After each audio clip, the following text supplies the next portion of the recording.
তুমি মুরিদ হওয়ার পরে এইভাবে সচরাচর খেয়াল ধ্যান ধারণাকে ছেড়ে দাও, ছাইরা দাও। ধ্যান ধারণা কি করো? ওই ইচ্ছা ছেড়ে দাও। আগে যেভাবে করতে এইভাবে না তো কেমনে? কয় তখন থেকে তুমি তোমার পীরের ইচ্ছায় তুমি চলো।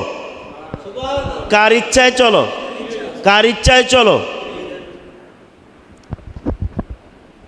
এখানে হুজুর গৌসুল পাক আল্লাহ তাআলার ইচ্ছার কথা বলেছেন। আমি এখানে কিন্তু অ্যাড করেছি কি পীরের ইচ্ছা, সহজের জন্য। কারণ শুরুতেই আপনার পীরের ইচ্ছাটা লাগবে। পীরের ইচ্ছা বলতে বায়াত হয়েছেন, পীর বলেছে বাবা হারাম খেও না, আপনি হারাম খাইলেন, তাহলে কি আল্লাহর ইচ্ছা প্রতিষ্ঠিত হবে? তাহলে এখানে কার ইচ্ছা প্রতিষ্ঠিত করবেন? কার? তো এখানে যদি আপনি পীরের ইচ্ছা হারাম না খাওয়া এটা যদি আপনার মধ্যে প্রতিষ্ঠিত করেন যে হালাল খাইলেন, তাহলে আলটিমেটলি কার ইচ্ছা প্রতিষ্ঠিত করলেন? কার? সুবহানাল্লাহ কয় না? এই জিনিসটাই আমাদের আলেম সমাজ বুঝে না। আমার তো অবাক লাগে, তারা এই মেটাফর বলে এটাকে, অর্থাৎ রূপক অর্থগুলো, যে পীরের একজন কামিল পীরের ইচ্ছা, এটা কার ইচ্ছা? একজন কামিল পীরের পছন্দ কার পছন্দ? একজন কামিল পীরের চাওয়া কার চাওয়া? একজন কামিল পীরের সঙ্গে থাকা কার সঙ্গে থাকা? সুবহানাল্লাহ বলেন। আশ্চর্য করবা, এই জিনিসটা আমাদের আলেমরা বুঝতে চায় না। ওই যে একজন আলেম তিনি লিখেছেন যে আমার মুর্শিদ বিনা কেউ দিবে না জান্নাতের তরি, হ্যাঁ ভবসিন্ধু পার করে দাও। ধরুন নিজের পীরকে বলছে ওহে মাওলানা, নাকি বা অন্যান্য বলছে, অন্য ভান্ডার শরীফে তারা বলে যে বাবা ভান্ডারি, তো তার পীরকে বলছে মুর্শিদ বিনা কেউ দিবে না জান্নাতের তরি। মুর্শিদ বিনা, তাহলে আবেদনটা কার? মুর্শিদের। আবেদনটা হচ্ছে মুরিদের। কার প্রতি? পীরের প্রতি, মুর্শিদের প্রতি। কেন এটা বলছে? এই কথাটাকে আপনি ভুল প্রমাণ করতে পারবেন না। তো মুর্শিদ চায় আপনি জান্নাতের রাস্তায় চলেন, এই জন্য মুর্শিদ আপনাকে জান্নাতের যত সবক আছে সব দিয়েছে। হচ্ছে সচরাচর আপনার এমনি আমল, সচরাচর মুরিদ হওয়ার আগের আমল আর পরের আমলের মধ্যে ভিন্নতা আসেনি? কিরকম ভিন্নতা? আগের আমল আপনার ইচ্ছা মতন আপনি করেছেন, আপনার মন মতো নিজের মধ্যে করেছেন, হোক আল্লাহ সন্তুষ্টি হোক না সন্তুষ্টি, কিন্তু আপনি করে আসছেন। যখন আপনি বায়াত হয়েছেন, বায়াত অর্থ কি? বিক্রি হওয়া। বায়াত অর্থ কি? বিক্রি হওয়া। আপনি বিক্রি হয়েছেন।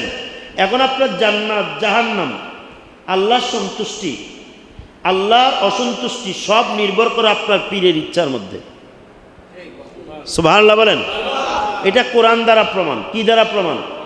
কেমনে? ফামান নাকাসা ফাইন্নামা ইয়ানকুসু আলা নাফসি। যেই ব্যক্তি বায়াত ভঙ্গ করে, পীর চাইছে আপনি জান্নাতের রাস্তায় চলেন, জান্নাতি আমল দিয়েছে, কাজকর্ম দিয়েছে, হারাম থেকে বাঁচো, হালাল খাও, আপনি এখন কি করলেন? এগুলো মানলেন না, যেমনি ইচ্ছা এমনি চলে পীরের অসন্তুষ্ট আপনার মধ্যে নিয়ে গেলেন, বায়াতকে ভঙ্গ করার পর্যায়ে নিয়ে গেলেন। আল্লাহ কি কয়? ফামান নাকাসা, যে ব্যক্তি বায়াত ভঙ্গ করে, ফাইন্নামা ইয়ানকুসু আলা নাফসি, সে নিজের উপর জুলুম করে। কি করে? জুলুম করে। এই জন্য মাশায়েখে কেরাম কি বলেছে? মানসুলিবা সিকাতা শাইখি সুলিবা সিকাতাল্লাহ। যেই ব্যক্তি কামিল পীরের আস্থা নষ্ট করে ফেলে, আস্থা নষ্ট করে, পীরের আস্থা যার উপরে থাকে না, ওই ব্যক্তির উপর আল্লাহর আস্থা থাকে। তাহলে কি হইল? ফামান নাকাসা, যে ব্যক্তি ভঙ্গ করে, ফাইন্নামা ইয়ানকুসু আলা নাফসি, সে নিজের উপরেই ভঙ্গ করলো। এর অর্থ হচ্ছে সে নিজের উপরে জুলুম করলো, জাহান্নামের পথেই হাঁটলো। আর ওয়ামান আউফা বিমা আলাইহি আহাদুল্লাহ, যেই ব্যক্তি এটা পূর্ণ করলো, সাইয়ুতিহি ফাসাইয়ুতিহি আজরান আযীমা। আল্লাহ কি বলে?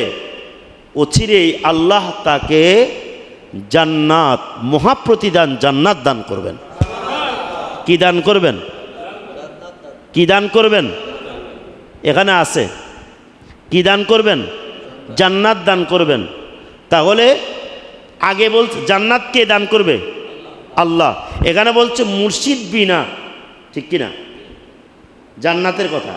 এখন সব কিছুর মূলে কে দিবেন? কিন্তু বন্টনটা কার মাধ্যমে হচ্ছে? কার মাধ্যমে? কেমনে? পীরের বায়াত যদি পূর্ণ করেন, আল্লাহর বায়াত পূর্ণ। আল্লাহর বায়াত পূর্ণ হলে আল্লাহর সন্তুষ্টি পূর্ণ। আল্লাহর সন্তুষ্টি পূর্ণ হলে জান্নাত পাবেন। আর পীরের অসন্তুষ্টি হলে বায়াত ভঙ্গ হবে। আর বায়াত ভঙ্গ হলে আল্লাহ তাআলার অসন্তুষ্টির কারণ হবে। এর জন্য জাহান্নামেও যেতে পারেন। তাহলে কি হলো? জান্নাত জাহান্নাম সব কিছুতে পীরের কদমে। জোরে কর না সুবহানাল্লাহ। মান ক্বালা লা ইলাহা ইল্লাল্লাহ মুখলিসান দাখালাল জান্নাহ। এই হাদিস শরীফের এই অংশটুকু বলি। আল্লাহ নবী সাল্লাল্লাহু আলাইহি সাল্লাম বলেছেন, যে ব্যক্তি আন্তরিকতার সহিত, কিসের সহিত? মুখলিস হয়ে, ইখলাস নিয়ে কেউ যদি অন্তর থেকে একবার লা ইলাহা ইল্লাল্লাহ বলে, সে জান্নাতি। সে কি? নামাজ, রোজা, হজ, জাকাত এগুলোর প্রশ্ন আসে নাই, এখানে নাই। যে বলছে যে আন্তরিকতার সহিত বলে, মুখলিস হয়ে বলে। যদিও এখলাস শর্ত যোগ করার কারণে এখানে আমলও আছে। এখানে কি আছে? আমল আছে। তবে এখানে আকীদাটাকে খাস করেছে। কি কাজ করেছে? আমল আমরা ব্যাখ্যা হিসেবে আনতেছি। কি হিসেবে? প্রাসঙ্গিক হিসেবে আনতেছি, কিন্তু এখানে আমলের কথা নাই। এখানে আসছে শুধু কি? শুধু আকীদা, বিশ্বাস, আমল নয়, শুধু বিশ্বাস। বিশ্বাসের শর্ত হচ্ছে ইখলাস নিয়ে। কেউ যদি লা ইলাহা ইল্লাল্লাহ বলে, সে জান্নাতি। এখন মুহাম্মাদুর রাসূলুল্লাহ সাল্লাল্লাহু আলাইহি সাল্লাম এই অংশ কোথায় গেল? এই হাদিসে অংশ নাই। কিন্তু মুহাদ্দিসিনে কিরামদের বক্তব্য হচ্ছে, মুহাদ্দিসিনে কিরাম যারা হাদিসের বিশেষজ্ঞ, তাদের মতে লা ইলাহা ইল্লাল্লাহ পূর্ণ কালিমা নয়। পূর্ণ কালিমা নয়। পূর্ণ কালিমা হচ্ছে লা ইলাহা ইল্লাল্লাহ মুহাম্মাদুর রাসূলুল্লাহ। যে ব্যক্তি বলবে লা ইলাহা ইল্লাল্লাহ মুহাম্মাদুর রাসূলুল্লাহ, আন্তরিকতার সহিত বলবে, ওই ব্যক্তি জান্নাতি।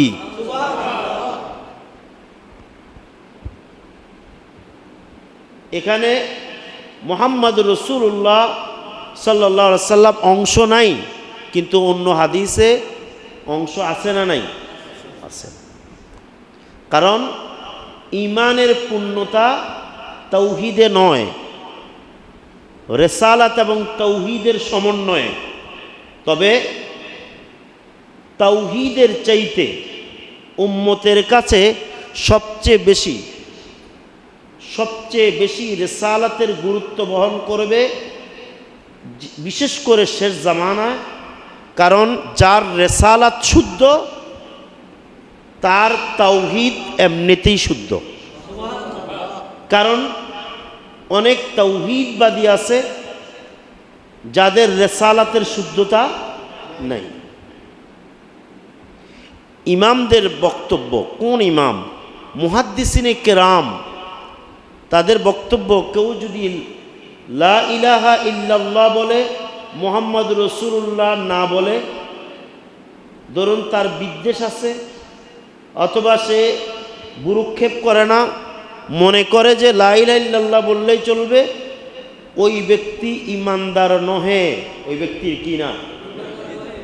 কিন্তু কোনো ব্যক্তি যদি মুহাম্মাদুর রসুল্লাহ, শুধু মুহাম্মাদুর রসুল্লাহ বলে কিন্তু লা ইলাহা ইল্লাল্লাহ অস্বীকার করে না, ইনকার করে না, ওটার প্রতি তার বিদ্বেষ নাই, শুধু মুহাম্মাদুর রসুল্লাহ বলে, ওই ব্যক্তি ইমানদার হিসেবে গণ্য হবে।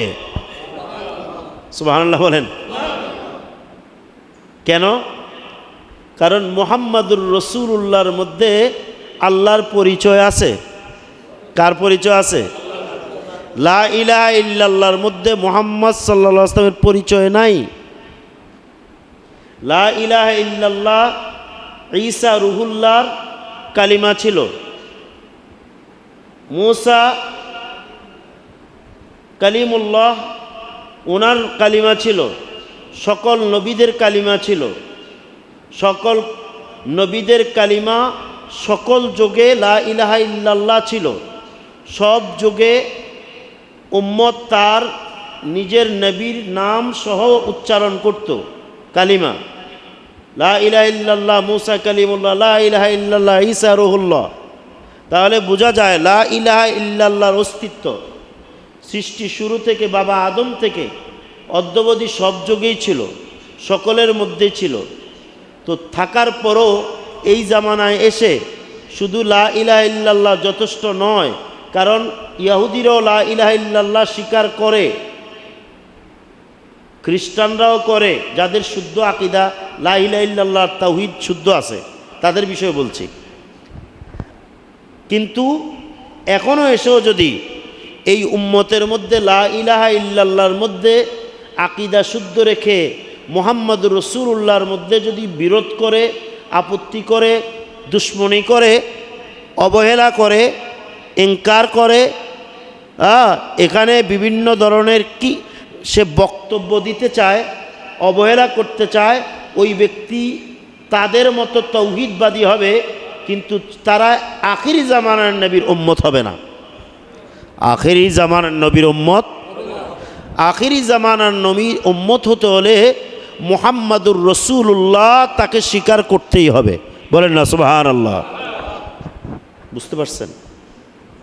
লা ইলাহা ইল্লাল্লাহর কোনো পরিবর্তন নাই, কোনো যুগেই ছিল না, কিন্তু পরের অংশটা পরিবর্তন আছে সংশ্লিষ্ট নবীর সাথে। তা আখির জামানার নবী যিনি, তাকে স্বীকার করলে এমনিতেই লা ইলাহা ইল্লাল্লাহর দাওয়াত তার মধ্যে আছে, লা ইলাহা ইল্লাল্লাহর সেই সবক, সেই তালিম, সেই শিক্ষা আছে, এটা এমনিই প্রমাণ করবে। সুবহানাল্লাহ বলেন। এটা তাদের জবাব। একদল আছে যারা মুহাম্মাদুর রাসূলুল্লাহকে বাদ দিয়ে শুধু লা ইলাহা ইল্লাল্লাহকে শুধু কালিমা স্বীকার করে যারা জপন করে, শুধু কালিমা বলতে চায়, তাদের জবাব যে লা ইলাহা ইল্লাল্লাহ বললে কখনো মুসলমান হবে, ইমানদার হবে না। আশ-শিফা বিতারিফি হুকুকিল মুস্তাফা, ইমাম কাজী আয়াজ আল মালিকি, 500 হিজরির ইমাম। কত হিজরি? সংক্ষিপ্তে বলে শেফা শরীফ। সেখানে তিনি লিখেছেন, একটা রেওয়ায়াত করেছেন, লা ইয়াযকুরুকা আহাদুন বির-রিসালাতি ইল্লা যাকারানি বির-রুবুবিয়্যাত। ইমাম জাফর আস-সাদিক, মুহাম্মদ জাফর আস-সাদিক থেকে বর্ণিত। এই রেওয়ায়াতের ভাষ্য অনুযায়ী বোঝা যায় এটা হাদিসে কুদসির অংশ। কিসের অংশ? হাদিসে কুদসি হচ্ছে আল্লাহ বলেন, কথা আল্লাহর, নবী আল্লাহর অর্থ, নবীর ভাষা আল্লাহ নবীর কলবে ঢেলে দেন, আর নবী সাল্লাল্লাহু আলাইহি সাল্লাম তার জবানে ওই কথাটাকে ট্রান্সলেট করে বলেন তার ভাষায়। সুবহানাল্লাহ বলেন। হাদিসে কুদসি বোঝা যায় কিরকম, লা ইয়াযকুরুকা আহাদুন বির-রিসালাতি ইল্লা যাকারানি বির-রুবুবিয়্যাহ। যেই ব্যক্তি আপনার রিসালাতের জিকির করলো, কাজ জিকির করলো, জিকির করলো সে ইল্লা যাকারানি বির রুবুবিয়্যা, সে আমারই আল্লাহ বলছেন, তাহলে এটা হাদিসে কুদসি। সে আমাকেই আমার রুবুবিয়্যাতের জিকিরে করলো। সুবহানাল্লাহ বলেন। ইয়া রাসূল আল্লাহ বললে আল্লাহ এখানে আছে। কে আছে বলেন না, কে আছে? ইয়া রাসূল আল্লাহ, এমনি হইল রাসূলুল্লাহ। হে আল্লাহর রসুল, হে ওগো আল্লাহর রসুল। এখানে আল্লাহ আছে, ওগো আল্লাহর রসুল। আল্লাহর রসুল, আল্লাহকে স্বীকৃতি দিয়ে তার রসুল হিসাবে মুহাম্মদ সাল্লাল্লাহু আলাইহি ওয়াসাল্লামকে স্বীকৃতি দিয়েই আহ্বান করা হচ্ছে। তার মানে কেউ যদি ইয়া রসুল আল্লাহ বলে, ওই ব্যক্তি আল্লাহকে, আল্লাহর জিকিরও তার হয়ে যায়। শুধু তাই নয়, যে ইয়া রসুল আল্লাহ বলে তার ডাবল জিকির হয়। কত জিকির হয়? ইয়া আল্লাহ বললে হে আল্লাহ, শুধু আল্লাহ জিকির হয়, আল্লাহর সাথে কারো শরিক নেই। মুহাম্মদ সাল্লাল্লাহু আলাইহি ওয়াসাল্লামেরও শরিক নেই আল্লাহর সাথে, কিন্তু মুহাম্মদ সাল্লাল্লাহু আলাইহি ওয়াসাল্লামের সাথে আল্লাহ শরিক আছে। এই জন্য আল্লাহ বলেন যে আপনার জিকির করলে আমার জিকির হয়ে যাবে। কি বুঝলেন? সুবহানাল্লাহ বলেন। ইয়া রাসূল আল্লাহ, ইয়া রাসূল আল্লাহ, ইয়া হাবিব আল্লাহ। আলহামদুলিল্লাহ, বুঝতে পারছেন? এই জন্য আরো রেওয়ায়াত আনছে, জাআলতুকা তামামাল ঈমানি বিযিকরি মা'ক ওয়া রাফা'না লাকা যিকরা। আপনার জিকিরকে সমুন্নত করা হলো, আমি জিকিরকে, আপনার জিকিরকে সমুন্নত করেছি। এর ব্যাখ্যায় সেখানে আসছে সমুন্নতর অর্থ কি? আপনার সাথে আমার জিকির, অথবা আমার সাথে আপনার জিকির করতে হবে। কারণ শুধু আমার জিকিরকে আমি ইমানের পূর্ণতা করি নাই, জাআলতুকা তামামাল ঈমানি, আমি আপনাকে আমার নামের সাথে আপনার নাম মিলাইয়া একত্রে দিয়া আমি ইমানের পূর্ণতা দিয়েছি। তার মানে লা ইলাহা ইল্লাল্লাহ ইমান পূর্ণ নয় যতক্ষণ না মুহাম্মাদুর রাসূলুল্লাহ না থাকে। সুবহানাল্লাহ। তাইলে ইমানের পূর্ণতা আল্লাহর নামের সাথে নবীজির নাম মুবারক, আল্লাহর সাথে নবীজির নাম মুবারক, আল্লাহ জিকিরের সাথে নবীজির জিকির মুবারক। জোরে বলেন না সুবহানাল্লাহ। বাদ দেন, আপনি পারবেন আজান থেকে তার নাম বাদ দিতে? হ্যাঁ, আশহাদু আল্লা ইলাহা ইল্লাল্লাহ, আশহাদু আন্না মুহাম্মাদার রাসূলুল্লাহ। আছে না নাই? আছে না নাই? এখান থেকে বাদ দেওয়া যাবে? সুবহানাল্লাহ। আশহাদু আল্লা ইলাহা ইল্লাল্লাহ ওয়া আশহাদু আন্না মুহাম্মাদান আবদুহু ওয়া রাসূলুহু, এখান থেকে বাদ দেওয়া যাবে? বাদ দেওয়া যাবে না। সুবহানাল্লাহ। তাহলে দেখুন, নামাজে রাসূল, নামাজে রাসূল, আজানে রাসূল, কবরেও রাসূল। উনি কে? তোমার কবরে যাকে দেওয়া হলো তিনি কে? যদি বলে লা আদেরি, আমি জানি না, পিঠের চামড়া।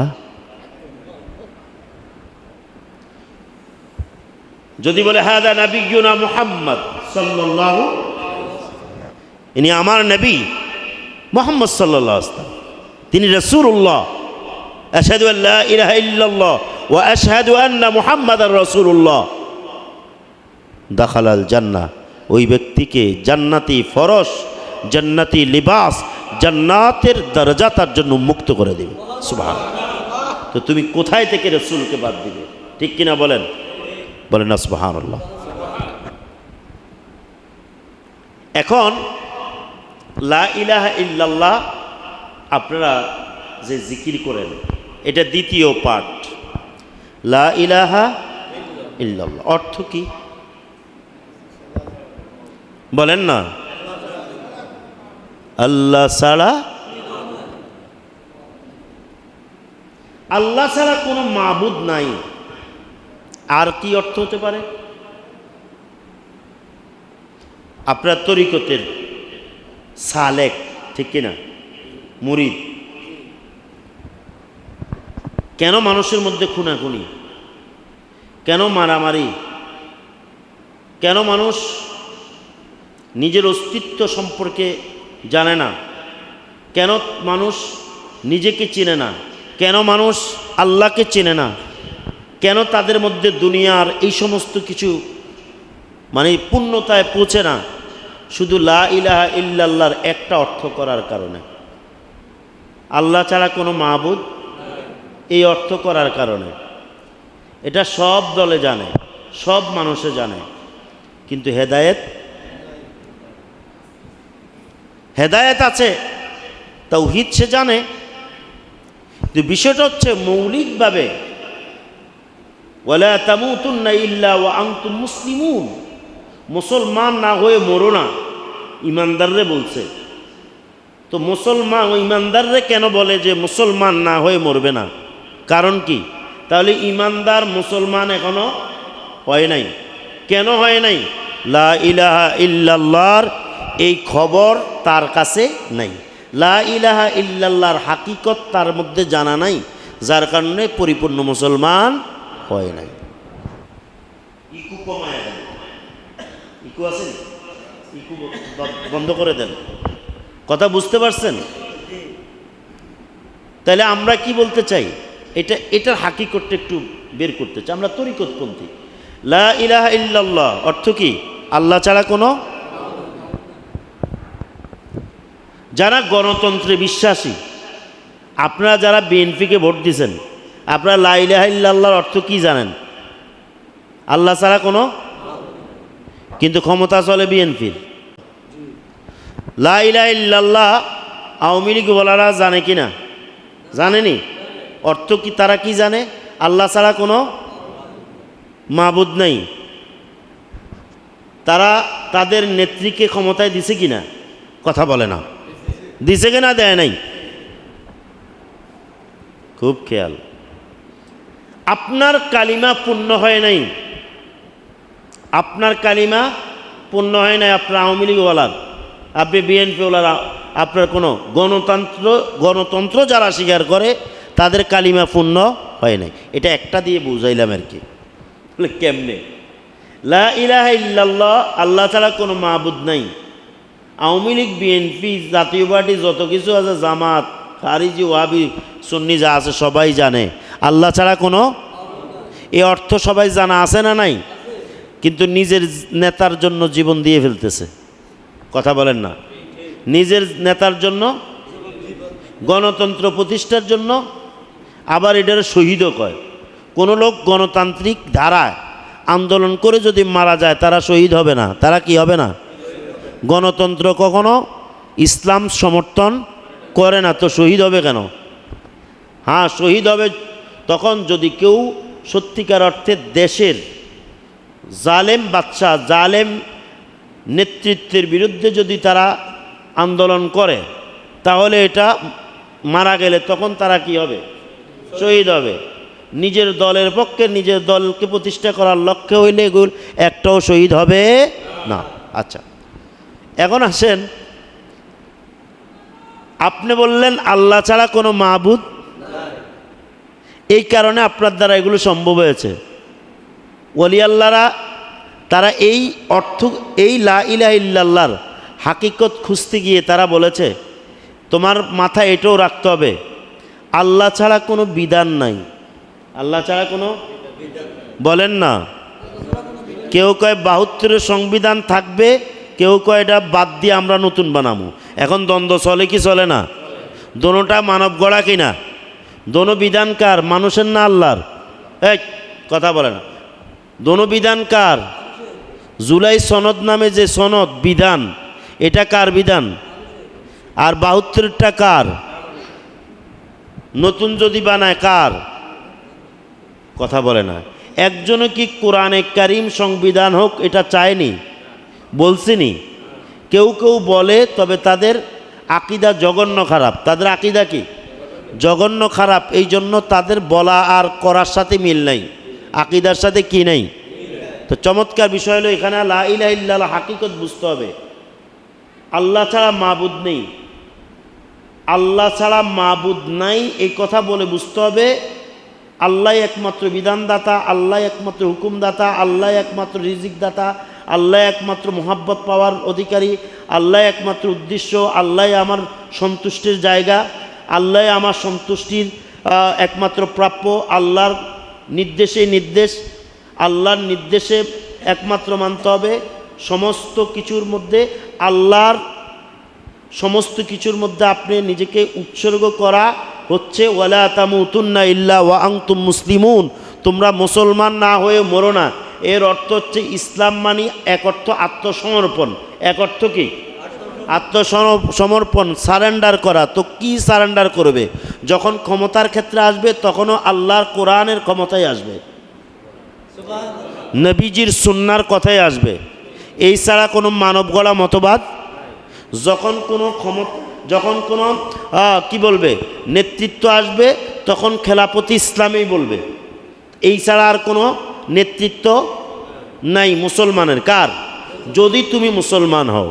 মুসলমান তো ওই ব্যক্তি যিনি আল্লাহ তাআলার সকল বিধিবিধানের কাছে কি করেছেন? নতি স্বীকার করে নিজেকে আত্মসমর্পণ করেছেন।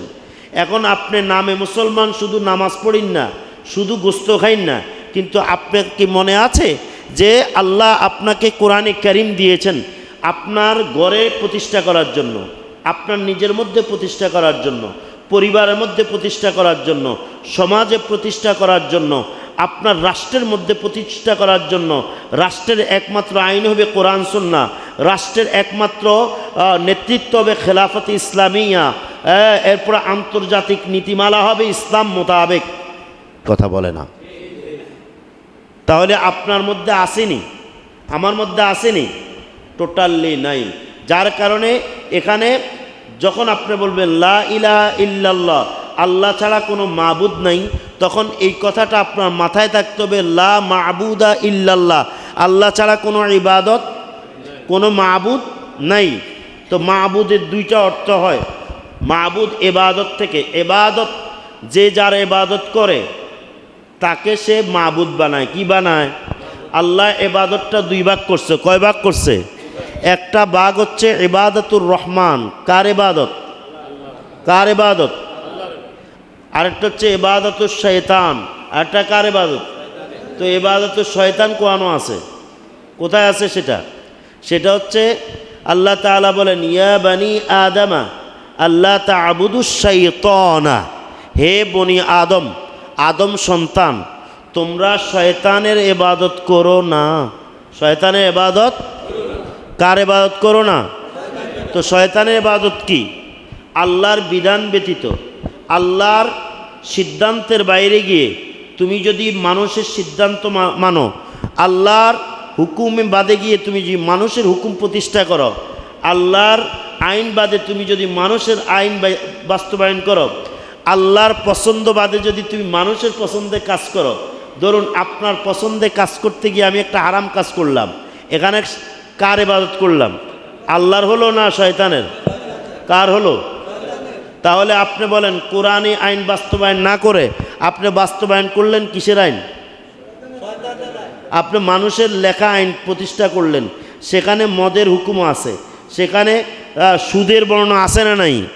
সুদ রাষ্ট্রীয় নীতিতে আছে, অর্থনীতিক তাদের মূল চালিকা শক্তি সুদ। আল্লাহ সুদকে হারাম করেছেন। আপনি এখানে ভোট দিয়ে নেতা বানাইছেন, ক্ষমতায় দিয়েছেন, তারা রাষ্ট্রের মধ্যে সুদের হিসাব করতেছে। তাহলে আপনি কি করলেন? আল্লাহ করছে হারাম, আপনি ভোট দিয়ে সমর্থন দিয়ে রাষ্ট্রের মধ্যে ক্ষমতায় দিয়ে করেছেন হালাল। ঠিক কিনা বলেন? কি বলতেছেন? আয় হায় হায়। তাইলে লা ইলাহা ইল্লাল্লাহ গোস্ত খাইন না বিশ্বাস, ঠিক কিনা কয়? গোস্ত। গরু যেভাবে কোরবানি ঈদে জবাই করবেন, কি করবেন? জবাই করে গোস্ত খাইবেন। তো আল্লাহর যে সুদ হারাম করছে সেটা আবার ব্যক্তিগতভাবে সমাজে রাষ্ট্রে প্রতিষ্ঠা করা লাগতো না নি? তো সেই ক্ষেত্রে তো আপনার খবর নাই। এই জন্য এবাদত শয়তানের যেই বিষয়টা আপনি অনুসরণ করবেন এটা শয়তানের ইবাদত হবে। যত হারাম কাজ আছে এগুলো শয়তানের ইবাদত। কার ইবাদত? এই জন্য আল্লাহ কি বলছেন? ওয়ালা তাত্তাবিউ খুতুওয়াতিশ শাইতান, তোমরা শয়তানের খুতুওয়াত, খুত্তা মানে হচ্ছে পদাঙ্ক, পদাঙ্ক পায়ের চাপ, পায়ের চিহ্ন অনুসরণ করো না। উদখুলু ফিস সিলমি কাফা, তোমরা পরিপূর্ণভাবে ইসলামে প্রবেশ করো। ওয়ালা তামুতুন্না ইল্লা ওয়া আনতুম মুসলিমুন, তোমরা নিজেদেরকে মুসলমান না করে মরো না। এর অর্থ হচ্ছে মুসলমানের যত শর্ত পাওয়া যায় সমস্ত শর্ত পূর্ণতা নিয়ে তারপরে তুমি মৃত্যুবরণ করো। এটা ইমাম আবুল কাসেম কুশাইরি তার তাফসিরে কুশাইরির মধ্যে লিখেছেন যে তুমি মরবে না মুসলমানের শর্ত পূর্ণতা ছাড়া। নামাজ যেভাবে পূর্ণ করেছ, রোজা যেভাবে পূর্ণ করেছ রমজানে, হজের ক্ষেত্রে যেভাবে মক্কায় গিয়ে পূর্ণতা দিয়েছ, জাকাত যেভাবে, জাকাতটা তুমি দিবে, জাকাতে অবহেলা আছে না নাই? তো জাকাতে পূর্ণতা দিবে। এরপরে কি? রাষ্ট্রীয় ক্ষমতায় কোরআন তোমাকে প্রতিষ্ঠা করতে হবে, তুমি সুন্নাহর পক্ষে থাকতে হবে, তোমার খেলাফতে ইসলাম প্রতিষ্ঠার কাজ করতে হবে। ঠিক কিনা বলেন? বলেন না? এখন আমাদের মুশকিল হলো যে এই বক্তব্য দ্বারা আপনি হয়তো বলবেন তাহলে একদল যে ইসলামিক আন্দোলন করছে তারা কোরআনের আইন চায়, তাদেরটা তো তাহলে আপনার কথা অনুযায়ী ঠিক আছে না। তাদের কোরআন এবং সুন্নাহর ক্ষেত্রে তাদের যথেষ্ট গ্যাপ আছে। কি আছে? তারা খেলাফত ইসলাম চায় না, তারা চায়, তারা গণতান্ত্রিক উপায়ে চায় এবং গণতান্ত্রিক মাধ্যমে চায়। হ্যাঁ, কথা বুঝছেন তো? এবং এই কারণে দেখা যায় আগে ছিল একত্ববাদ, আগে ছিল কি, এখন হচ্ছে মাল্টিকালচারিজম। মাল্টিকালচারিজম কি? মাল্টিকালচারিজম হচ্ছে বহুত্ববাদ। এখন কি? এখনকার যে নির্বাচনী ছিল এটার মধ্যে বহুত্ববাদ, একত্ববাদ নাই। যারা তৌহিদি জনতা কয়, তৌহিদি বলে বলে যারা মাজারে হামলা করছে, এদের মুখে তৌহিদ, কিন্তু ক্ষমতার জন্য তারা রাষ্ট্রের যেই মূল কি রাজনীতির কাঠামো গণতান্ত্রিক ধারায় তারা সেখানে লিখিত দিয়েছে যে আমরা বহুত্ববাদে বিশ্বাসী। কারণ বাংলাদেশে একক মুসলমান নাই, হিন্দু আছে, খ্রিস্টান আছে, বহু মতবাদ আছে। তো বহু মতবাদকে স্বীকার করে নিজেদেরকে একত্ববাদের পরিচয় দেয়নি। সেখানে একটা ঘর থাকবে, আপনি কি একত্ববাদী না বহুত্ববাদী? সেখানে তারা লিখছে বহুত্ববাদী। এখন কি তাদের একত্ববাদ আসেনি? এই কারণে তারা হিন্দুদের পূজার মধ্যে গেছে। এই জন্য তারা হিন্দুদের দুর্গার মধ্যে, দুর্গা পূজায় গিয়ে ভোট তলব করেছে, সেখানে অবস্থান করেছে। কারণ তাদের ভোটের রাজনীতি বহুত্ববাদের সংস্কৃতি হিসেবে, অংশ হিসেবে সেখানে গিয়ে সেটাকে তারা স্বীকৃতি দিয়েছে। কিন্তু ইসলাম কখনো এটা চায় না, কখনো এটা নয়। ইসলাম চায় যে আলেম ওলামারা বসে একমত হয়ে একজন বিজ্ঞ বুজুর্গকে নির্ধারণ করে আলেমরা বলবে ইনি আমাদের রাষ্ট্রের খলিফা, প্রধান, স্বীকৃতি দিবে, সকল মানুষকে জানান দিবে, মানুষ বলবে সামিআনা ওয়া আতানা, আমরা স্বীকার করলাম, মানলাম, এটাই তাদের সমর্থন, এটাই জনগণের মত। আর এখানে কোনো মত নাই। আলেমরা স্বীকৃতি দিয়ে একজন বুজুর্গ আলেমকে এবং বিখ্যাত যিনি তাকে বসাইয়া দেবে। এটা হচ্ছে ইসলামী খেলাফত। জোরে কোন আলহামদুলিল্লাহ। সম্মানিত উপস্থিতি, আচ্ছা এখন আমরা বলবো লা ইলাহা ইল্লাল্লাহ অর্থ কি? আল্লাহ ছাড়া কোনো মাবুদ। তরিকতে একজন সালেক, তরিকতে একজন সালেক শুধু এই অর্থের মধ্যে সীমাবদ্ধ থাকবে না, নতুবা তার কি হবে না, পূর্ণতা আসবে না। সে সাথে সাথে এই কথাটা বলবে লা মাবুদা ইল্লাল্লাহ, আল্লাহ ছাড়া কোনো মাবুদ, ইবাদত পাওয়ার কোনো যোগ্য কেউ। লা মুরাদা ইল্লাল্লাহ, আল্লাহ ছাড়া কোনো মুরাদ, আল্লাহ ছাড়া কোনো উদ্দেশ্য লা মাকসুদা ইল্লাল্লাহ, আল্লাহ ছাড়া কোনো উদ্দেশ্য। তারপরে লা মাতলুবা ইল্লাল্লাহ, আল্লাহ ছাড়া কোনো চাওয়া। লা মাহবুবা ইল্লাল্লাহ, আল্লাহ ছাড়া কোনো পছন্দ নাই। জোরে বলেন না সুবহানাল্লাহ। লা ইলাহা ইল্লাল্লাহ, এই আল্লাহ ছাড়া কোনো মাবুদ নাই। এটা হলো মূল জিকির, এটা হলো মূল অর্থ। এটা কি মূল অর্থ? এই মূল অর্থ দিয়ে ইমানদার হয়। কিন্তু শাখা যেগুলো বললাম, শাখা দিয়া আপনার কি হয়? ওই অর্থের পূর্ণতা পায়। সুবহানাল্লাহ বলেন। ওই অর্থের কি হয়? পূর্ণতা পায়। পূর্ণতাটা কি? যখন আপনি বলবেন না মাবুদা ইল্লাল্লাহ, তখন আপনি ইবাদতের ক্ষেত্রেও সাবধান হবেন যে এই ইবাদত একমাত্র কে পাবে। তখন আর এখানে আল্লাহ ছাড়া আর কারো ইবাদতের বিষয়টা আর আসবে না। যখন লা মাহবুবা ইল্লাল্লাহ বলবেন, আল্লাহ ছাড়া কোনো পছন্দ নাই, তখন কি হবে জানেন? তখন বোঝা যাবে আমি যদি এই ভাইকে ভালোবাসি, তাহলে কিন্তু এখানে আমার কোনো স্বার্থের জন্য ভালোবাসতে পারবো না। আমি ভালোবাসতে হবে আল্লাহর জন্য। কার জন্য? তার মোহাব্বতে আমি এখানে কি করতে পারবো না, অন্যায় কাজ করতে। এরে আমি ভালোবাসবো কতক্ষণ পর্যন্ত? যতক্ষণ আল্লাহর ভালোবাসা তার মধ্যে পাওয়া যাবে। সুবহানাল্লাহ। তাহলে এই জন্য আল্লাহর নবী সাল্লাল্লাহু আলাইহি সাল্লাম বলেছেন যে যখন হাসরের ময়দানে কোনো ছায়া থাকবে না। কি থাকবে না? রহমতের ছায়া। যখন কঠিন অবস্থা হবে, সূর্য মাথার একেবারে কাছে আসবে, ওই মুহূর্তে মাথার মগজ টকবক করে বেয়ে পড়বে মানুষের শাস্তি হিসেবে, আযাব হিসেবে, পাপ হিসেবে। ওই মুহূর্তে একদল 7 দল লোক কি করবে? আল্লাহর রহমতের ছায়ার নিচে স্থান পাবে। সেখানে আর কোনো ছায়া থাকবে না, আল্লাহ রহমতের ছায়া থাকবে সেখানে। ওই 2 লোক জায়গা পাবে, যেই 2 লোক একজন আরেকজনের সাথে বন্ধুত্ব করে, একজন আরেকজনকে মোহাব্বত করে আল্লাহর মোহাব্বতের জন্য, আবার তার সাথে দ্বন্দ্ব করে আল্লাহর মোহাব্বতের জন্য।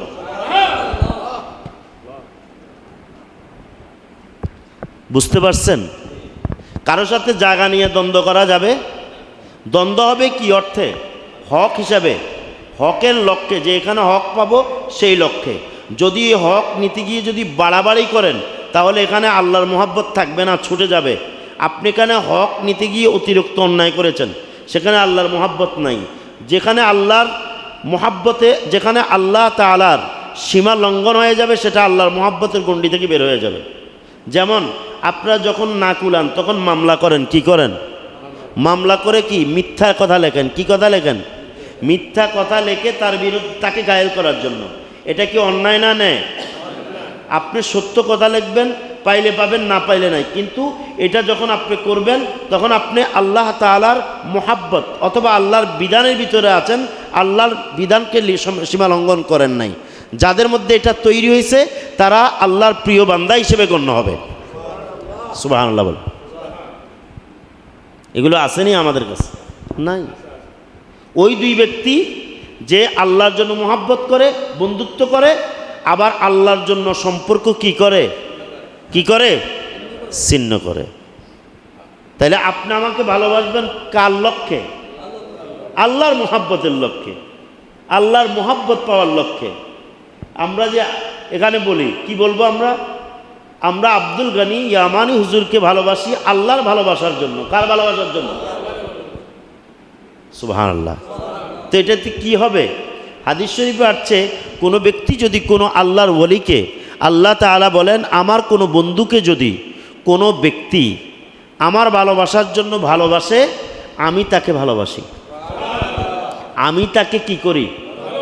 তাহলে আল্লাহর ওলিকে ভালোবাসা আল্লাহর জন্য, আল্লাহর ভালোবাসা পাওয়ার মাধ্যম। সুবহান। কার ভালোবাসা পাওয়ার মাধ্যম? বুঝতে পারছেন? আজ যদি কারোর সাথে আপনি কি করেন? দ্বন্দ্ব করেন, সেটাও আল্লাহর ভালোবাসার জন্য হবে। তাকে আপনি বুঝাইলেন, সে অন্যায় করে, মানতেছে না। সর্বশেষ যদি আপনার বন্ধু হয়, একেবারে বসন ফ্রেন্ডও হয়, ক্লোজও হয়, ফ্রেন্ড হয়, তখনও আপনি কি করবেন? তাকে বলবেন তুমি অন্যায় যেহেতু করছো, আমি তোমাকে এই ক্ষেত্রে স্বীকৃতি দিব না, তোমার বন্ধুত্ব আমি বর্জন করলাম। কার জন্য? কারণ অন্যায় বলছে লা তাআতা ফি লা তাআতা লিল মাখলুকি ফি মাসিয়াতিল খালিক। কখনো কোনো সৃষ্টিকে মানতে গিয়ে স্রষ্টার অবাধ্যতা হয়, এমন ক্ষেত্রে কোনো সৃষ্টিকে মানা যাবে। বুঝতে পারছেন? কোনো ব্যক্তিকে আপনি মানতে গিয়ে যদি দেখেন অন্যায় কাজ, তাকে মানতে গিয়ে অন্যায় কাজ আপনাকে করতে হয়, তাহলে তাকে মানা যাবে? তাকে মানা যাবে না। এমনকি তিনি যদি আম্মাও হয়, আব্বাও হয়, তারপর আপনি মানতে পারবেন। وإن جاهداك على أن تشرك بي ما ليس لك به علم فلا تطعهما وصاحبهما في الدنيا معروفا। আল্লাহ কি বলছেন? যে মা বাবাও যদি তোমাদেরকে জোর বল প্রয়োগ করে যে আল্লাহর সাথে শিরক করার জন্য, অন্যায় করার জন্য, তোমরা অন্যায় কাজটা করবে না, এটা তোমরা স্বীকার করবে না, মানবে না, কিন্তু মা বাবার সাথে অন্যায়ও করবে না। সুবহানাল্লাহ। দেখছেন চমৎকার। তো এখানে এই বিষয়টা কেন বললাম যে ভালোবাসা কার জন্য, আবার কারো সাথে সম্পর্ক কার জন্য, সম্পর্ক ছিন্ন করব কার জন্য? ব্যক্তি স্বার্থের জন্য কখনো সম্পর্ক ছিন্ন করা যায় না। কথা বলছেন? আচ্ছা, এখন আসেন লা মাহবুবা ইল্লাল্লাহ, আল্লাহ ছাড়া কোনো মহাব্বত নাই। এর অর্থ আপনার স্ত্রীকে ভালোবাসলেন, তো এখানে স্ত্রীকে ভালোবাসবেন কার ভালোবাসার জন্য? স্ত্রী অন্যায় করতে বলেছে, স্ত্রী ভালো কিছু চায়, আপনার কাছে নাই। স্ত্রী চায় একটা বিল্ডিং করেন, আপনার সামর্থ্য নাই, তো স্ত্রী বলছে লোন করেন। লোন নিয়ে আপনি কি করলেন? স্ত্রীর পছন্দে আপনি কি করলেন? বিল্ডিং করলেন। তাহলে বলেন এখানে কার ভালোবাসার জন্য কার বিধানকে লঙ্ঘন করছেন? এখানে কি আল্লাহ আপনার উপর খুশি? আল্লাহ মোহাব্বত করবে? তাহলে স্ত্রীর মোহাব্বতের জন্য কার মোহাব্বত বিসর্জন দিলেন? এটাকে বলছে যে একমাত্র ভালোবাসা কার? স্ত্রীকে ভালোবাসা, এটা তার হক হিসেবে। যতক্ষণ ভালোবাসবেন আল্লাহর হক হিসেবে, আল্লাহ আপনাকে নির্ধারণ করেছেন তার হক দিতে হবে, এর বাড়তি কিছু না। সন্তানকে ভালোবাসবেন আল্লাহর হক আদায় হিসেবে, এর বাড়তি কিছু না। যদি আপনার সন্তানের কারণে, স্ত্রীর কারণে যদি ভাইয়ের সাথে আপনার সম্পর্ক নষ্ট হয়, তাহলে আপনি কি করলেন?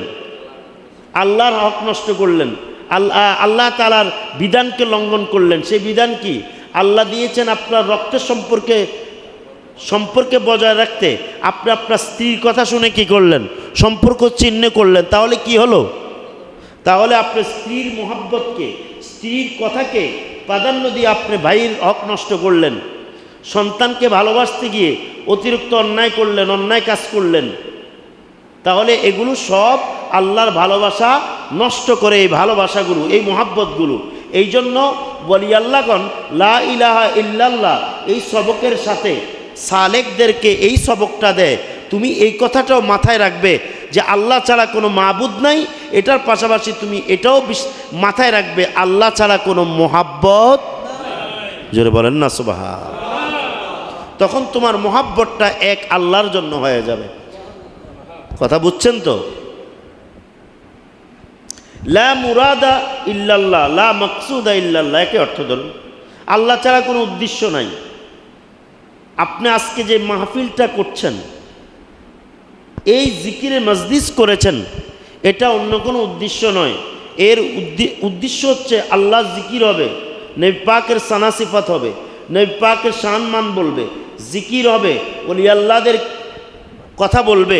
শুধু তাই নয়, আল্লাহর কোরআন এবং সুন্নাহর কিছু কথা বলবে, আমরা জানবো, মানুষ শিখবে, জানবে, বুঝবে।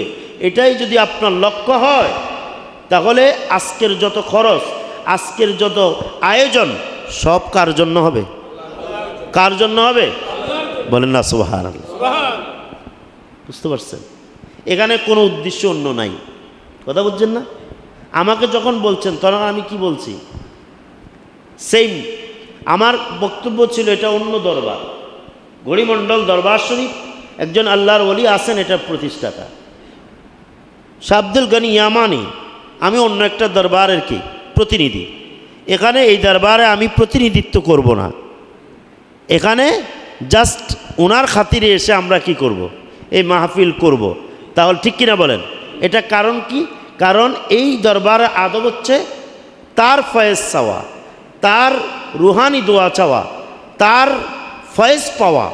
এখানে আমার আপনার মাতাব্বরি চলবে না। যার কারণে এটা যখন আমার ঠিক থাকবে তখন তার প্রতি আমাদের কৃতজ্ঞতা বোঝাবে। কারণ আল্লাহ তাআলা তার শুকরিয়া ততক্ষণ না নেন না যতক্ষণ না তার বান্দা শুকরিয়া আদায় না করে। সুবহানাল্লাহ করেন। এই জন্য এই দরবারের যিনি মূল, তার শুকরিয়া আদায় করতে জানলে আল্লাহ শুকরিয়া আদায় হয়ে যাবে। মা বাবার শুকরিয়া যে সন্তান আদায় করতে জানে সে আল্লাহ শুকরিয়া আদায় করতে জানে। সুবহানাল্লাহ বলেন না? বুঝতে পারছেন? এগুলো আমাদেরকে মাথায় রাখতে হবে। এগুলো আমাদেরকে কি মাথায় রাখতে হবে। তারপর লা মাতলুবা ইল্লাল্লাহ, আল্লাহ ছাড়া কোনো চাওয়া নাই। কি নাই? তা আল্লাহ ছাড়া চাওয়া নাই অর্থ কি? অর্থ কি? আমি যে কাজটাই করি সেটার উদ্দেশ্য চাওয়া যেন কার হয়? আল্লাহর জন্য হয়। কিভাবে? আমি যখন ইনকাম করব সেই ইনকামটা যেন আল্লাহর জন্য হয়। কিভাবে? কেমনে? সেখানে যেন হারাম মিশ্রিত না হয়। হালালটা আল্লাহর জন্য, হালাল টাকার জন্য। এই জন্য হাদিস শরীফ আসছে আল্লাহ নিজে পবিত্র, আর আল্লাহ পবিত্র দান সদকা কাজ আল্লাহ কবুল করেন, এছাড়া আল্লাহ কবুল করেন না। তাহলে আল্লাহ তয়্যিব। হ্যাঁ, আল্লাহ কি? তয়্যিব। তো আল্লাহ যদি তয়্যিব হয়, পবিত্র হয়, তার সাথে সব সংশ্লিষ্ট কাজ হবে কি? পবিত্র। তো আপনার কাজটাও পবিত্র হতে হবে। এই জন্য বলছে আপনি যে কাজটাই করবেন সেটা যাতে আল্লাহর বিধানের ভিতরে হয়, আল্লাহর সন্তুষ্টির জন্য হয়, আল্লাহর লক্ষ্যে হয়, আল্লাহর পছন্দের মধ্যে হয়। এটা দ্বারা যেন আল্লাহর অপছন্দ না আসে, এটা দ্বারা যেন আল্লাহ তাআলার বিধানের সীমা লঙ্ঘন না হয়। যখন আপনার এইভাবে আপনি প্রত্যেকটা কাজ করবেন, প্রত্যেকটা কাজ আপনার মধ্যে তৈরি হবে, তখন আপনি হবেন প্রকৃত মুরিদ। সুবহানাল্লাহ বলেন। প্রকৃত। হুজুর গৌস পাক বুনিয়াতুত তালিবিনে সেই কথাটাই লিখেছেন। কিতাবুত তাসাউফে, তাসাউফ অধ্যায়ের মধ্যে হুজুর গৌস পাক বলেছেন যে আল ইরাদা, বলছে যে এরাদাটা কি? এরাদা থেকে মুরিদ। এরাদা মানে ইচ্ছা, মুরিদ মানে ইচ্ছাকারী। মুরিদ মানে কি? মুরিদ মানে কি? কি ইচ্ছাকারী? আপনি যখন বায়াত হচ্ছেন তখন আপনার, যদিও আপনি ব্যাপকভাবে চিন্তা করেননি, আপনার চিন্তাটা ছিল এরকম যে একজন পীর ধরা দরকার। কি ধরা দরকার? আবশ্যক। তা আপনার পীর ধরা, এটা আপনি খেয়াল করে আসছেন। হ্যাঁ, পীর ধরা মানে আল্লাহর প্রতিনিধি ধরা, আল্লাহ তাআলার রশিকে ধরা, আল্লাহর সাথে বায়াত হওয়া। আমরা আগেই তো বলেছি নাকি, ইন্নাল্লাযীনা ইউবাইউনাকা ইন্নামা ইউবাইউনাল্লাহ। যারা আপনার কাছে, হে রাসূল অথবা আপনার প্রতিনিধির কাছে বায়াত হলো, তারা কার কাছে বায়াত হয়েছে? তো আপনি এত ব্যাপকভাবে জানেন না, কিন্তু দেখা যায় যে আপনি যখন বায়াত হলেন, আপনি যখন চিন্তা করলেন, কি ইচ্ছা করলেন, একজন পীর ধরা আমার দরকার, একজন মুরব্বী দরকার, যার আন্ডারে থেকে আমি থাকলে, সচরাচর সাধারণ মানুষ এটাই চিন্তা করে, তার সাথে থাকলে আমি তো গুনাহগার মানুষ, তিনি বুজুর্গ, তার সাথে থাকলে আমি তার উসিলা আল্লাহ আমার সারাইব, এটাই তো আপনাদের খেয়াল থাকে। কিন্তু আপনারা এত ব্যাপকভাবে বুঝেন না। মূলত পীর ধরার উদ্দেশ্য হচ্ছে আল্লাহ পাওয়া। কাকে পাওয়া? বলেন, কাকে পাওয়া? মূল উদ্দেশ্য এটা, আল্লাহকে পাওয়া। কাকে পাওয়া? তো আল্লাহকে পাবেন কিভাবে?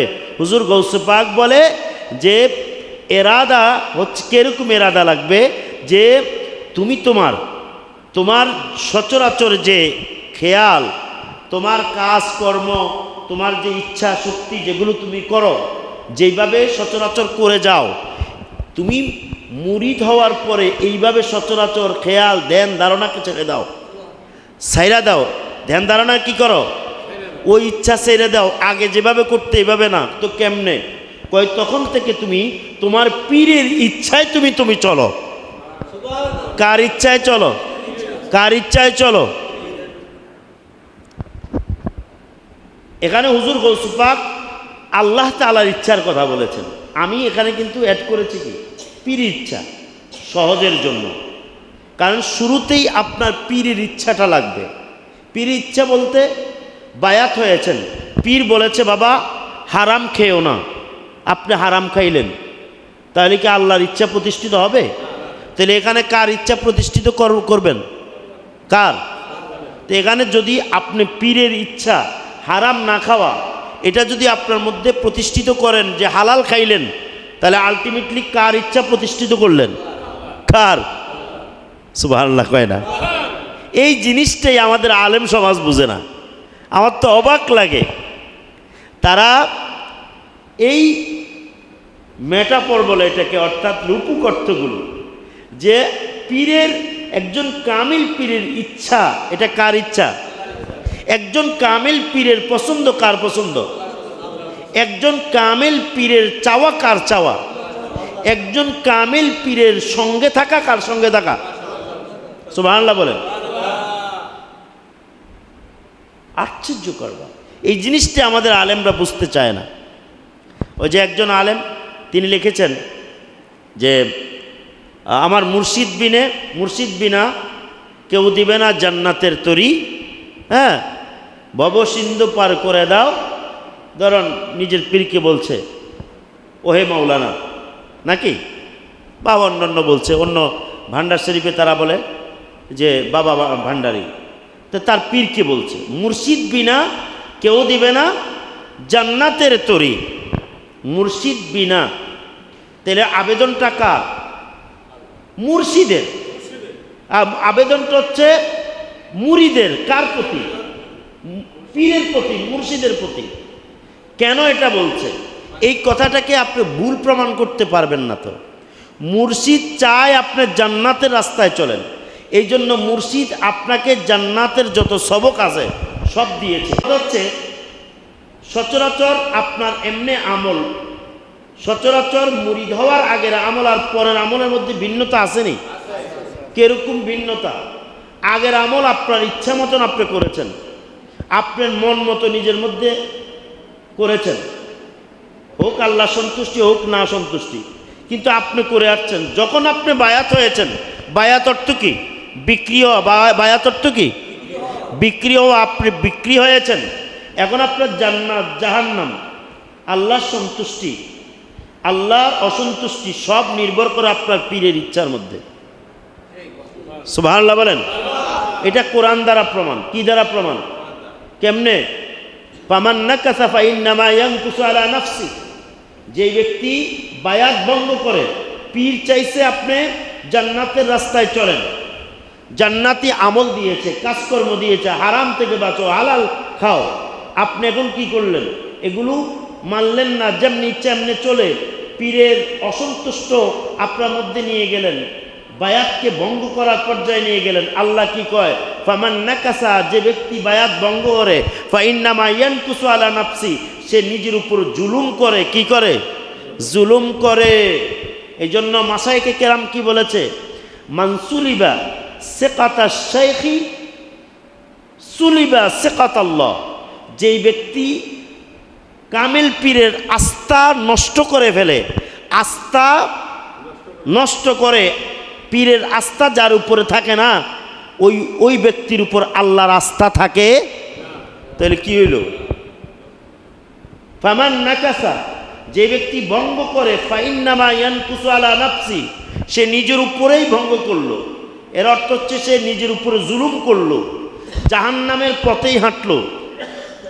আর ওয়ামান আউফা বিমা আলাইহি আহাদুল্লাহ, যেই ব্যক্তি এটা পূর্ণ করলো,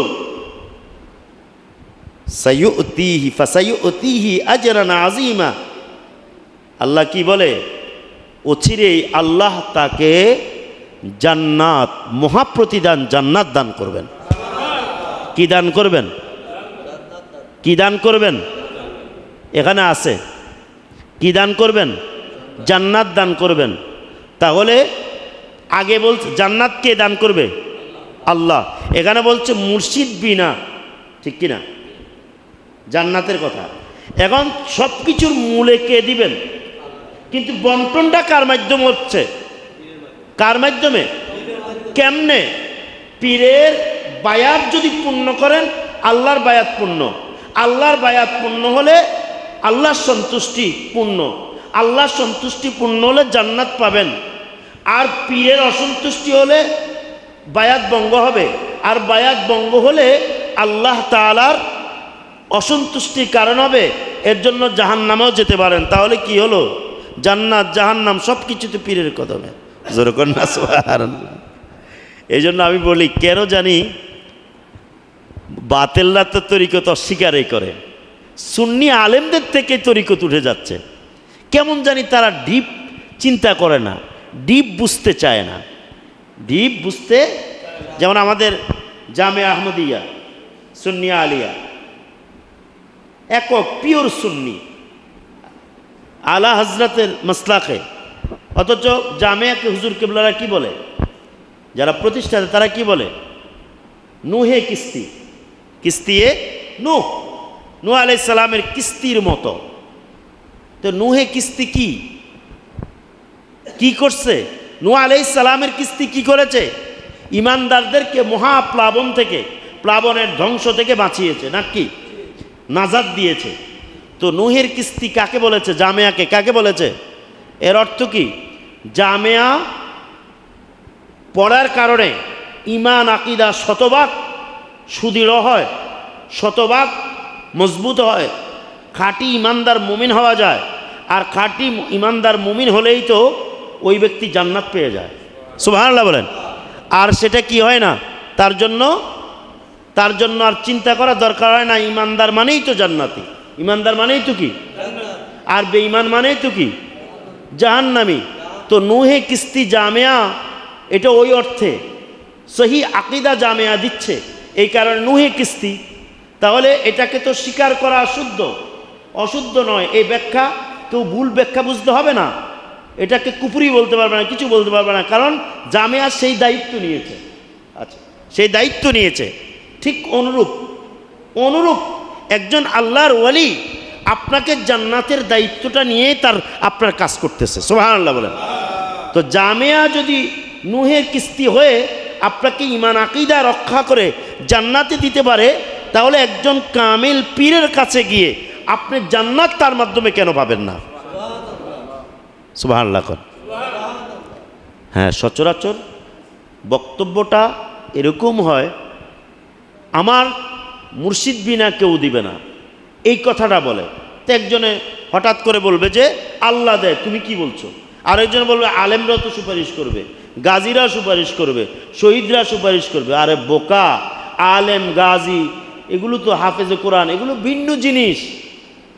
যদি বলে যে মাওলা আলী, ইমাম হাসান হুসাইন ফাতেমা তারা হচ্ছে কি জান্নাতের কিস্তি, হাদিস শরীফে এটা আছে। যারা ওই কিস্তিতে আলী ফাতেমা হাসান হুসাইনের নৌকায় যারা আরোহণ করলো তারা নাজাতপ্রাপ্ত, ওই নৌকায় যারা আরোহণ করলো না তারা ধ্বংসপ্রাপ্ত, ঠিক কিনা বলেন? তাহলে পাক পাঞ্জাতন যেটা বলি, পবিত্র পাঁচজন, এর দ্বারা যদি আপনি বলেন তাহলে আবু বকর, ওমর, ওসমান বাদ হয়ে গেল? নাউজুবিল্লাহ, ওনারা কি বাদ হয়ে গেল? ওই বোকা আলেম তো এটা এরকম বুঝছে, এই জন্য সে এটার সাথে ওইটাকে মিলায়। আর এটা হলো একটা খুসুসিয়াত, এটা কি একটা খুসুসিয়াত, বিশেষ জায়গা, বিশেষ অবস্থানে এটা বলা হয়েছে। ঠিক অনুরূপ আমাদের এই জিনিসগুলো মনে রাখতে হবে। এগুলো কেন হয়? আপনাদেরকে একটা কথা বলি, আপনারা কিন্তু আগে বাস্তবতা আনেন, আগে আল্লাহর নাম বলেন না, আগে বাস্তবতার নাম বলেন। বলে এটা কেমন কথা? যেমন আপনাকে যদি বলা হয়, এই আপনাকে দেখলাম সুস্থ, এখন দেখি প্রচণ্ড জ্বর, প্রচণ্ড কি সর্দি, আপনি বলবেন আমি বৃষ্টিতে ভিজছি। কোথায় ভিজছেন? কোথায় ভিজছেন? তা আপনি তো আল্লাহর কথা বলেন নাই। অসুস্থ দেয় কে? কুলকুল্লু মিন ইনদিল্লাহ। আল্লাহ কোরআনে বলছেন ভালো মন্দ সব কার থেকে? কার থেকে? এখন আপনি কার কথা বলছেন? কার দোষ দিছেন? আপনি কিন্তু আল্লাহর কথা বলেন নাই। এখন আপনাকে বলা হলো যে আপনাকে দেখলাম আপনার কাঁপুনি জ্বর, এত সর্দি, তো এখন আপনার এটা ভালো হলো কিভাবে? এখন আপনি বললেন ভালো হওয়ার কারণ হচ্ছে ভালো একটা ডাক্তারও, এরম ভালো ডাক্তার একটা ডোজ আমার দিছে, ডোজটা মারার পরেই আমার কি একেবারে জ্বরটা পড়ে গেছে। এখানে আল্লাহর নাম বলছেন নি? কয় না? ওই সমস্ত আলেমদেরকে প্রশ্ন রাখি, এখানে তুমি কি ফতুয়া দিবা? আওয়ামুন নাস তো এভাবে বলতে থাকে, ফতুয়াবাজি করো নাকি? এই জন্য সৈয়দ আলী হাজবিরি দাতাজি বলছে আলেমদের সমস্যা হলো কোথায় জানেন? কেন আলেমরা ফেতনা করে? আলেমরা মাকাসিদে আহকামে শরিয়া বুঝে না। বেশিরভাগ আলেমরা মাকাসিদে আহকামে শরিয়া, শরীয়তের মূল আহকাম যে দলিল আর হুকুমের কিন্তু তারা মূল উদ্দেশ্য বুঝে না। এই লোকটা দুইভাবে বলল, খারাপের সময় বলল বৃষ্টির কথা, আর ভালোর সময় কার কথা কয়েছে? ডাক্তার আর কথা কয় না, দোনোটাই তো শিরক হওয়ার কথা। কি হওয়ার কথা? তো এই কথা যদি শিরক ধরে, সব মানুষ মুশরিক, কারণ সব মানুষ এই কথা বলে, আমরাও বলি, ঠেলার লগে এটাই বলি। তো এটার কারণটা কি? কারণটা হচ্ছে এটার নাম বাস্তবতা। এটার নাম কি? তো এটা আপনি ইমানদার বেঈমানের পার্থক্য কিভাবে করবেন একটু বলে শেষ করি। ইমানদার পার্থক্য হচ্ছে এটাই, প্রত্যেকটা মানুষ যারা এই কথাগুলো বলছে তাদেরকে যদি আপনি জিজ্ঞেস করেন এই রোগ দিছে কে, আপনি যদি উল্টা তাকে প্রশ্ন করেন এই কী বললেন, বৃষ্টি কীভাবে রোগ দেয়, কে দিয়েছে, তখন আপনি বলবেন আল্লাহ দিছে। কে দিছে? কে দিছে? তখন আপনি এই কথা যদি শিরক বলে, আপনি তাকে উল্টা ধরবেন, এই বেটা শিরকের কি হলো, আমি কি আল্লাহ অস্বীকার করি? তো এটা মাধ্যম, এটা কারণ, এটা কি, এটার কারণে এটা হয়েছে, এটার কারণে। তুমি ডাক্তারের নাম বললে কেন? ডাক্তার ভালো করছে, ভালো ডাক্তারের কাছে ডোজ খাওয়ার পরে আমার ভালো হয়ে গেছে, কেন বললা? শিরক করেছো। আলেমদের অর্থ তো এরকমই, এরা তো এরকমই বুঝে। তখন আপনি কি বলবেন? আপনি কিন্তু সাধারণ মানুষ ধরে ফেলবেন, আপনি কিন্তু কায়দা কানুন জানেন না, বুঝেন না, আপনি সাথে সাথে বলবেন এই শিরক হলো কেমনে, আমি কি আল্লাহ অস্বীকার করেছি? তো তুমি ডাক্তারের নাম, ওষুধের নাম কেন বললে? তখন আপনি কি বলবেন? আর দূর বেটা, ডাক্তার ওষুধ এটা মাধ্যম, উসিলা, ভালো তো করে কে? তাহলে প্রত্যেকটা মানুষের মনে আছে বৃষ্টি কোনো রোগ দেয় না, বৃষ্টি রোগ স্রষ্টা আল্লাহ, কিন্তু বৃষ্টিটার মাধ্যমে আমার শরীরে এটা আসছে, আমার মধ্যে এটা তৈরি হয়েছে, রোগ সেপা করে কে? কিন্তু ডাক্তার উসিলা, ভালো ডাক্তার, এবং রোগ ধরতে পারছে, ওষুধটা ভালোভাবে দিছে, ওষুধটা এটা মাধ্যম, ঔষধের মধ্যে যে শক্তিটা লুকায়িত, এই শক্তিটা হচ্ছে আল্লাহ, আর ঔষধটা প্রক্রিয়াজাত করেছে মানুষ। এই কারণে মানুষ সচরাচর কাছাকাছি যেই জিনিসগুলো দ্বারা সংগঠিত হয় ওগুলোর নাম বলে, এটাকে শিরক বলে না, এটা বাস্তবতা। এটা কি? এটার নাম হচ্ছে কি জানেন? এটা হচ্ছে মাল্লাম ইয়াশকুরিন নাসা লাম ইয়াশকুরিল্লাহ। যে ব্যক্তি মানুষের শুকরিয়া আদায় করতে পারে না, সে আল্লাহ শুকরিয়া আদায় করতে পারে না। এখানে যে ডাক্তারের নাম বলল আর ঔষধের নাম বলল, এর দ্বারা ডাক্তারের শুকরিয়া আদায় হয়েছে, সুবহানাল্লাহ বলেন না। কিন্তু মূল ঈমান ডাক্তার কিন্তু ভালো করে না, ওষুধ ভালো করে না, ভালো করে কে? ওষুধটা মাধ্যম, ডাক্তার মাধ্যম, আর আপনার বৃষ্টিটা রোগের মাধ্যম। তরিকতে আদব হলো সৈয়দনা হযরতে ইব্রাহিম খলিল আলাইহিস সালাম, তিনি আমাদেরকে শিখিয়েছেন সব ভালো কাজে বলবে আল্লাহ দিয়েছেন, খারাপ যদি কোনো কিছু হয়, কষ্টদায়ক যদি হয়, বিপদ যদি হয়, তখন তোমরা আদবের খাতিরে বলবে এটা আমার থেকে হয়েছে, আমার কারণে হয়েছে, আমার কারণে হয়েছে, আমার কারণে হয়েছে। আল্লাহর কথা বলবে না। কয় কেন? কয় কারণ আল্লাহ তোমার খারাপ চায় না, তুমি বলবে এটা আমার কারণে হয়েছে। এই জন্য সৈয়দনা ইব্রাহিম খলিল আলা নবিয়িনা আলাইহিস সালাম কি বলেছে? প্রত্যেকটা ভালো নিসবত দিয়ে বলেছে আল্লাহু ইউতিনি ওয়া ইয়াসকিনি ওয়া ইয়াহদিনি, আল্লাহ আমার খাওয়ায়, আল্লাহ আমার পানাহার করে করায়, আল্লাহ আমার হেদায়েত করে। কার কথা বলছে? ওয়া ইদা মারিতু ফাহুয়া ইয়াশফিনি, যখন আমি অসুস্থ হই, এখানে আল্লাহর কথা বলে নাই, আল্লাহ আমাকে অসুস্থ করে এই কথা বলে নাই, আমি যখন অসুস্থ হই, আমি যখন, এখানে হাকিকত অসুস্থ দিছে কে? করছে কে? এখন উনি কিন্তু আল্লাহর কথা বলে নাই, আমি যখন অসুস্থ হই, মানে আমার কারণে, চলাফেরার কারণে বা আমার দুর্বলতার কারণে। নবীগণের কোনো দুর্বলতা নাই, সাবধান। অর্থাৎ আমাদের অর্থ হবে আমার দুর্বলতার কারণে, এটা আজিজিন কেসারি, আমার কারণে অসুস্থ হয়েছি, কিন্তু ভালো যখন আমার সুস্থ হয়ে যায় এটা আমার আল্লাহ করে। জোরে কোন সুবহানাল্লাহ। দেখছেন আদব কি জিনিস? তো এখানে এটার নাম হলো আকীদার পরিভাষায় সাবাবে কারিব সাবাবে বাঈদ। সাবাবে কারিব হচ্ছে নিকটবর্তী কারণ।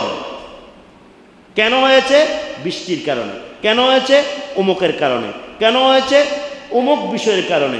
এটা খুব দ্রুত বান্দা নিকটবর্তী কারণটা বলে, এটা তার স্বভাব, এটা শিরক নয়। কিন্তু তার অন্তরে আছে প্রত্যেকটার পিছনে মূল শক্তিকা, মূল সংগঠককে, মূল কর্তাকে।